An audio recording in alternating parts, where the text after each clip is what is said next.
থাকবো, বা আমি কেন তোমার অধীনে কাজ করব, আমার সবকিছু আছে, আমি আলাদা কাজ করব, তুমি যেখানে মনে চাই সেখানে থাকো, আমি আমার মতো থাকি। এরকম মেন্টালিটি তার ফুফু এবং খালার মধ্যে আছে কিনা? যদি না থাকে, চোখ বন্ধ করে আর কিছু কাজ দেখবেন, এরপরে আপনারা প্রস্তাব দিতে পারেন। প্রথমে দেখবেন মাই লাইফ মাই রুলস, এটা তাদের মধ্যে নাই। যদি না থাকে তাহলে আপনি অন্যান্য জিনিস দেখতে পারেন, যে সে নামাজ করে কিনা, পর্দা করে কিনা, কোরআন পড়ে কিনা। কিন্তু আপনি ওটা দেখলেন না, যে ব্যক্তিকেন্দ্রিক চিন্তা তার মধ্যে আছে কিনা সেটা দেখলেন না। এরপরে আপনি মাদ্রাসায় পড়া হাফেজা আলেমা বিয়ে করলেন, আপনার সংসারে কখনো শান্তি আসবে না। আজকাল মাদ্রাসার মেয়েরা অনেক আছে যারা সংসার করতে জানে না, সম্মান করতে জানে না। আবার জেনারেল পড়েও অনেক আছে যারা সংসার করতে জানে না। আমরা এমন মেয়েদেরকে বিবাহ করব যারা মনে করে যে এই ছেলে, বা মেয়ে মনে করে এই ছেলে, মনে করে এই মেয়ে, মেয়ে মনে করে এই ছেলে আমার জীবন মরণ, আমার ইহকালের সাথী, পরকালের সাথী। কথা বলেন ঠিক কিনা? ও কদমতলার যুবক ভাইরা আমার, কখনো যদি এরকম কোনো মেয়ে পেয়ে যান, আপনি বিবাহ করবেন, বিবাহ করার পর বাড়িতে নিয়ে আসার পরে তাকে কখনো ফোর্স করবেন না, চাপ দিবেন না। কারণ আপনি জান্নাত পেয়ে গেছেন, তাকে কখনো কষ্ট দেয়া যাবে? তাকে যখন আপনি বাড়িতে নিয়ে আসবেন, আপনি চিন্তা করবেন, অনুধাবন করবেন, আপনি কাকে নিয়ে আসলেন। এমন একজন মেয়েকে আপনি নিয়ে আসলেন, সে যখন তার বাবার বাড়িতে ছিল, রাতের বেলায় সবার আগে আগে ঘুমাইতো, দিনের বেলায় 10টার সময় উঠতো। আদরের দুলাল ছিল, আদরের দুলালি ছিল। সকাল 10টায় ঘুম থেকে ওঠার পর কোন রকম মুখটা ধুয়ে আম্মুর সামনে বসে পড়তো, আম্মু নাস্তা দাও, নাস্তা খাবো। আবার দুপুর যখন ঘরে আসতো, সবার আগে আগে গোসল করে সাজুগুজু করে আবার মায়ের সামনে বসে থাকতো, আম্মু নাস্তা দাও, খাবার দাও, আমি খাবার খাবো। সারাদিন ঘোরাফেরা, কোনো চাপ নাই। আপনার সাথে যখন ওই মেয়েটার কালেমার বন্ধনে আবদ্ধ হয়ে গেলেন, আপনি যখন তাকে বিবাহ করলেন, এই বিবাহ আপনি তাকে কোনো কিছু দিয়ে বাঁধেন নাই, শুধুমাত্র কিছু শব্দের মাধ্যমে আপনি বিবাহ করলেন। বিবাহ করার পরে আপনি প্রথম দিন যখন তাদের বাড়িতে তাকে নিয়ে আসতে যান, আপনার বন্ধু বান্ধবদেরকে পাঠান যে যাও তোমরা গিয়ে বলো তাড়াতাড়ি যাইতে হবে, আমার ইমার্জেন্সি কাজ আছে বাড়িতে, তাড়াতাড়ি বিদায় দাও। কিন্তু ভিতরে তো মা কান্না করে, বাবাও কান্না করে। চাচা গিয়ে বাবার কাছে বলে মেয়েকে তো বিদায় দিতে হবে। বাবা কান্না করে, আমার মেয়েকে আমি কিভাবে বিদায় দেই? ছোটবেলা কত কষ্ট করে লালন করলাম, কত কষ্ট করে এর সব মনের আবদার গুলো পূরণ করলাম। ও যখন যা চাইতো আমি তাই পূরণ করতাম। বাজার থেকে বাজার করে বাড়িতে আসার পথে কল দিয়ে আবার বলতো আব্বু আমার এটা লাগবে, সাথে সাথে আমি আবার নিয়ে আসতাম। ছেলে বলতো আমি যাইতাম না, কিন্তু মেয়ের আবদারটা আমি পূরণ করতাম। কথা বলেন ঠিক কিনা? মেয়ের আবদারটা আমি পূরণ করতাম। কিছুদিন আগেও আমি কাঁধে করে পুরো এলাকা ঘুরাইছি, হাতের আঙ্গুলে করে আমি মসজিদে নিয়ে নামাজ পড়লাম, কত আদর করলাম। ওই মেয়েকে আমি কিভাবে এখন বিদায় দিয়ে, আমি পারবো না, তুমি দিয়ে দাও। মেয়ের মায়ের কাছে গিয়ে বলে মা মেয়েটাকে বিদায় দাও। মেয়ের মা বলতেছে আমি কিভাবে বিদায় দিব?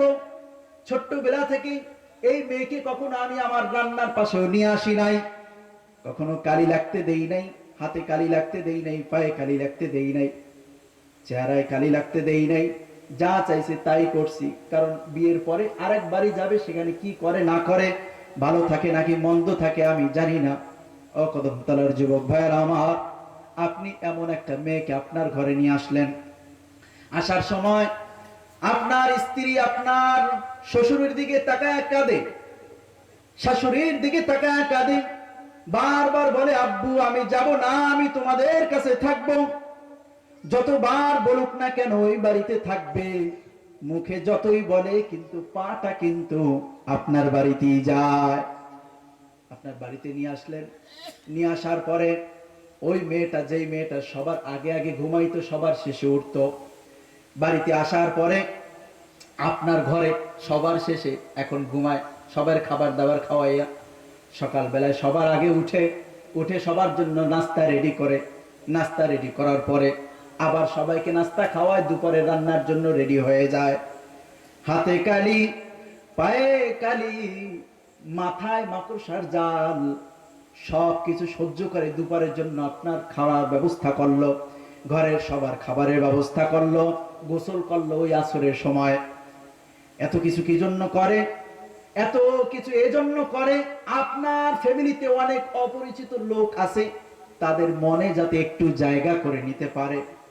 হঠাৎ একদিন, 2 দিন, 5 দিন, 7 দিন পরে আপনার স্ত্রী সামান্য একটু অসুস্থ হইল, জ্বর হইল, ঠান্ডা হইল, আপনার রুমে গিয়ে আপনার বেডে একটু শুইল। আপনার মা বলে, দেখছ আমি বুড়ো মানুষ, আমার দিয়ে সব কাজ করায়।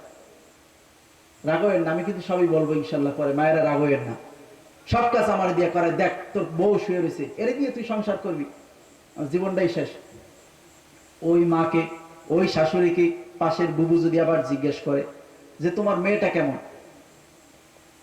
বউয়ের সামান্য কথা বলার কারণে ছেলে হয়ে যায় ও বা তোরে দিয়ে দিলাম, ওর বিক্রি করে দিছি, বিয়ে করাইনি, বরং ওরে দিয়ে দিছি। কথা বলেন ঠিক কিনা? আবার ওই শাশুড়িকে যদি কেউ জিজ্ঞেস করে তোমার মেয়েটা কেমন আছে, তোমার মেয়ের জামাইটা কেমন, বলবে আমার মেয়ে যা বলে, ডানে যাইতে বললে ডানে যায়, বামে যাইতে বললে বামে যায়, যা বলে তাই শোনে। লাখে একটা এরকম জামাই পাওয়া যায় না। বুঝলেননি কথা? মাইয়ের সব কথা শোনে বউ, জামাই লাখে একটা হয়েছে। ওইদিকে পোলার বোর মাত্র ডানে যাইতে বলছে, পোলায় শেষ। কথা বলেন ঠিক কিনা? ও মা, ও বোন, ও কদমতলার মায়েরা, আপনিও তো একদিন এই সংসারে বউ হিসাবে আসছিলেন, আপনারও শাশুড়ি ছিল। আপনি জানেন শাশুড়ির কোন কথায় অন্তরের মধ্যে আঘাত লাগে, অন্তরের মধ্যে ব্যথা লাগে। এই কথাগুলো ছেলের বউর সামনে কখনো বলা যাবে না। মাঝে মাঝে যারা আমরা স্বামীরা আছি, মাঝে মাঝে মায়েদেরকে বুঝাতে হবে, ও মা, আপনি যদি আপনার ছেলের বউকে যদি একটু ভালোবাসেন, মেয়ের মতো যদি দেখতে পারেন, আমার বিশ্বাস আপনি যদি আমার বউকে যদি আপনি ভালোভাবে দেখতে পারেন, আমার বিশ্বাস সে আপনাকে মাথায় তুলে রাখবে। কথা বলেন ঠিক কিনা? কিন্তু অনেক সময় আমাদের শাশুড়িরা, আমাদের মায়েরা এটা পারে না। পুরো সংসারটা গুছাইলাম, হঠাৎ করে উড়ে কোথায় জুড়ে বসলো, এখন সবকিছু ছেড়ে দিতে হবে, কষ্ট হয়, ঠিক কিনা? কিন্তু একটু স্যাক্রিফাইস করতে হবে, একটু ছাড় দিতে হবে। আবার বোনদেরকে বলবো, বোন, স্বামীর সাথে কখনো তর্ক করা যাবে না। এই স্বামীকে তুমি পাইলা দুনিয়ার সঙ্গী, পরকালের সঙ্গী, কখনো তর্ক করা যাবে না।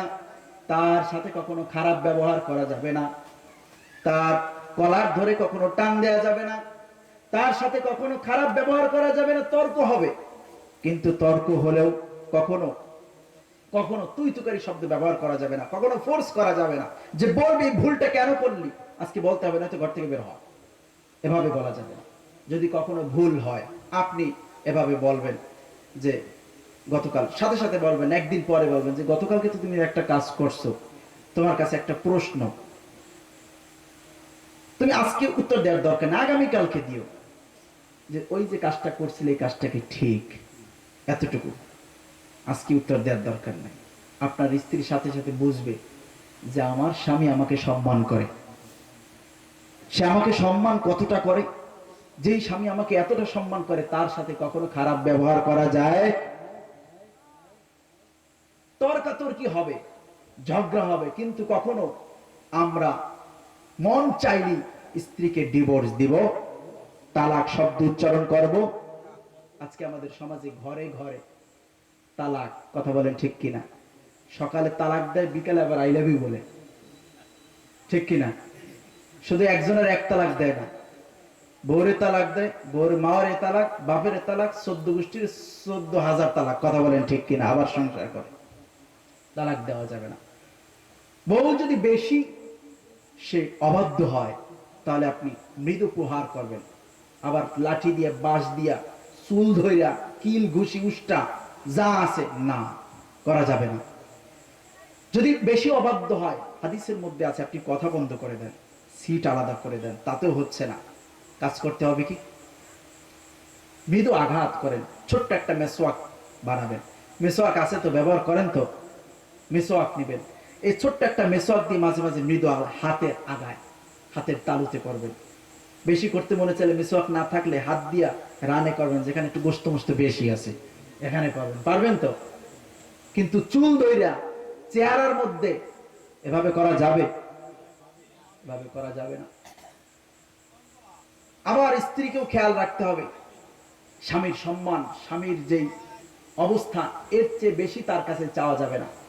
তার যেই সাধ্য, তার যেই ইনকাম, এই ইনকামের চেয়ে কখনো বেশি চাওয়া যাবে না। যাবে? মায়েরা আমার, বোনেরা, আওয়াজ শুনছেন, আজকে থেকে আপনারা শপথ করবেন, আপনি আপনার জীবন সঙ্গিনী পেয়ে গেছেন। আমার যুবক ভাইদেরকে বলবো, যারা এখনো বিবাহ করেন, এখানে অনেকেই আছে বিবাহ করে না, আলহামদুলিল্লাহ, বিবাহ করবে, খেয়াল রাখতে হবে যে আলোচনা করেছি। যারা আমরা বিবাহ করেছি, চিন্তা করব যে মাথার মধ্যে সেই মেন্টালিটি যদি থাকে, আমরা সেটা আস্তে আস্তে দূর করব। পারবো তো ইনশাআল্লাহ?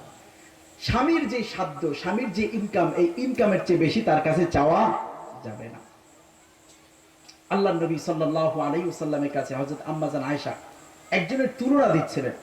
আমাদের সমাজেও মায়েরা, মেয়েরা তুলনা দেয়, 30 বছর সংসার করছি, কিছুই পাই নাই। আজকেও আমি শুনছি কিন্তু একজনের কাছ থেকে, আমাদের কাছের একজন, কিছুই পায় নাই নাকি, তো কিছু না পাইলে থাকলো কিভাবে? আবার অনেক সময় স্বামীরাও বলে, তোমার দিয়ে কিছুই হইল না। তো কিছুই যদি না হয়, তাহলে তোমার এই সংসারটা চালাইলো কে? ছেলে মেয়েদের লালন পালন করলো কে? বড় করলো কে? কথা বলেন ঠিক কিনা? তো হযরত আয়েশা রাদিয়াল্লাহু তাআলা আনহা তিনি নবীজিকে বলতেছে, একটা উদাহরণ দিচ্ছে, অমুকের তুলনা দিচ্ছিলেন। তা আল্লাহর নবী পরের দিন হযরত আয়েশাকে বসাইলেন। আয়েশা, তোমার কাছে আমি একটা কথা বলতে চাই, তোমার সাথে আমি একটা কথা বলতে চাই। তোমার সাথে আমার বিবাহ হয়েছে, যে মহারণাটা ছিল আমি তোমাকে দিয়ে দিয়েছি। এখন তুমি আমার কাছে প্রতি সময়, প্রতিক্ষণে আমার কাছে একটা ভরণ পোষণ পাও। আয়েশা, তুমি আমার কাছে আমার ইনকামের বা আমার সাধ্যের বাইরে কখনো ভরণ পোষণ আবদার করবে না। কিছুদিন আগে দেখছি, ঈদের আগে, আপনারা হয়তো যারা অনলাইনে অ্যাক্টিভ থাকেন জানেন যে 4000 না 4500 একটা শাড়ির দাম স্ত্রী আবদার করছে, ওটা দিতেই হবে। স্বামীর কাছে ওই পরিমাণ টাকা নাই, দিলি না কেন, পা থেকে জুতা বের করে দোকানে বসে বসে ছাটাই করতেছে। কথা বলেন ঠিক কিনা? আছে কি নাই? এরকম করা যাবে না। আল্লাহ নবী হযরত আয়েশাকে বলতেছে, তুমি আমার সাধ্য অনুযায়ী আমার কাছ থেকে ভরণ পোষণ নেবে, এর চেয়ে বেশি কিছু আমার কাছে আবদার করবে না। হে আয়েশা, তুমি আমার কাছে দুনিয়া চাও নাকি আখিরাত চাও? আজকে উত্তর দেওয়া লাগবে না, প্রয়োজন তুমি কালকে উত্তর দিও। তোমার আব্বুর কাছে বলে, হযরত আবু বকর সিদ্দিক রাদিয়াল্লাহু তাআলা, তার কাছে জিজ্ঞেস করে আমার এই অ্যানসারটা দিও।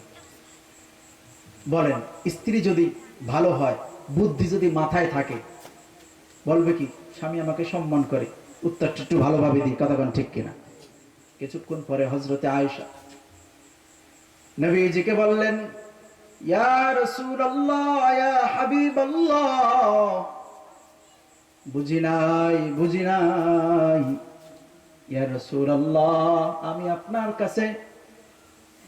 আপনার কাছে দুনিয়া চাই না, আমি আপনার কাছে একটা জিনিস চাই, সেটা হলো আখিরাত। আউলিয়ারা কারে উকবা ইখতিয়ার, জাহেলারা কারে দুনিয়া ইখতিয়ার। আশিকারা মিল্লত মজহব খুদাস, জাহেলারা মিল্লত মজহব জুদাস। আমাদের জন্য, যুবক ভাইদের জন্য একমাত্র মডেল, অনলি ওয়ান আইডল হলেন একজন, তিনি হলেন কে? আল্লাহর নবী। কে? আল্লাহর নবী। বলেন, ভালোবাসতে হবে আল্লাহর পরে কাকে? আল্লাহর নবীকে। আদর্শ মানতে হবে কার? আমি যদি আমার সংসারের মধ্যে শান্তি চাই, আমি যদি আমার সংসারের মধ্যে যদি সম্প্রীতি চাই, ভালোবাসা চাই, আমি আমার সংসারটাকে যদি জান্নাতি বানাইতে চাই, তাহলে শুধুমাত্র কেবলমাত্র রাসূলের আদর্শ ছাড়া বিকল্প আর কোনো পথ নাই। কথা বলেন ঠিক কিনা? রাসূল আমার ভালোবাসা, রাসূল আমার আলোর আশা, রসুল আমার প্রেম বিরহের মূল আলোচনা, রসুল আমার কাজে কর্মে অনুপ্রেরণা, রসুল আমার কাজে কর্মে অনুপ্রেরণা। কথা বলেন ঠিক কিনা? কি পাইলেন? আলোচনা শেষ। কি পাইলেন? শুরুতে বলছিলাম স্বামী স্ত্রীর মধ্যে মিল মহব্বত, সম্প্রীতি, ভালোবাসা, এটা কিভাবে করা যায় করণীয় সম্পর্কে আলোচনা করছিলাম, কিভাবে শান্তি আসবে। পাইলেন তো? কিছু পাইছেন? বিবাহ যারা আমরা করি নাই কি করতে হবে? সবাই একটু বলি, শেষ খোলাস, আমার আলোচনা শেষ, শুধু এখন মুজাকারা। আপনারা আমার কলিজার ভাই, এখানে আমরা মুরব্বীর আছে, আমার বাবার সমতুল্য, আপনার এলাকার। আলোচনা একটু সারাংশটা বলি। বিবাহের আগে কি করতে হবে? সবাই বলে কি করতে হবে? মেয়ের কি দেখতে হবে আগে? মাই লাইফ মাই রুলস, এই মেন্টালিটির মেয়ে কিনা। যদি এই মেন্টালিটির না হয়, এরপরে আমরা তাকে দেখতে পারি। সেটা কিভাবে একদিনই তো আর বুঝবো না। তার বাপ মায়ের মধ্যে অবস্থাটা দেখতে হবে, তাদের সম্পর্কটা। তাদের মধ্যে দেখতেছি ভালো, শুধুমাত্র এখানেই বসে থাকলে হবে না, তার ফুফু এবং তার খালা দেখা লাগবে তো ইনশাআল্লাহ। আল্লাহ তাআলা আমাদের এমনি ভাবে, এইভাবে জেনে বুঝে বিচার করে জীবন সঙ্গিনী পাওয়ার তৌফিক দান করুন। সকলে বলে আমিন। ওয়া আখির দাওয়ানা আলহামদুলিল্লাহি রাব্বিল আলামিন। নাসরুম মিনাল্লাহি ওয়া ফাতহুন করিব ওয়া বাশশিরিল মুমিনিন। আসসালামু আলাইকুম ওয়া রাহমাতুল্লাহ। এখানে নামাজ হবে, আমরা নামাজের পরে হযরত উলামায়ে কেরাম, আমার পাশে যিনি বসা ছিলেন আমার ওস্তাদ, যিনি বসা ছিলেন আমার ওস্তাদ মুফতি আব্দুল শাকুর কাসিমি, উনিও দেওবন্দে লেখাপড়া করেছেন, বলেন আলহামদুলিল্লাহ। আমার বড় ভাই মুফতি মাসুম বিল্লাহ ফেরদাউস, ওনার সহপাঠী, আমার ওস্তাদ, তিনি আলোচনা করবেন বাদ এশা। আমরা তার আলোচনা মনোযোগ সহকারে শুনব। এরপরে আরো আলোচনা করবেন। আমরা প্রত্যেকের আলোচনা নির্দিষ্ট বিষয়ের উপরে। আমরা এই মাহফিল মাদ্রাসা হুজ্জাতুল ইসলামের 3 দিন ব্যাপী মাহফিল অত্যন্ত গুরুত্বপূর্ণ বিষয় ভিত্তিক। আমরা প্রত্যেকের আলোচনা শুনবো। এরকম না যে আমি একটা করলাম দ্বিতীয় জন মানে একই আলোচনা করবেন, না, প্রত্যেকের বিষয় আলাদা শুনবো। তো ইনশাআল্লাহ আল্লাহ রাব্বুল আলামিন আমাদের কবুল করুক, আমিন। আসসালামু আলাইকুম।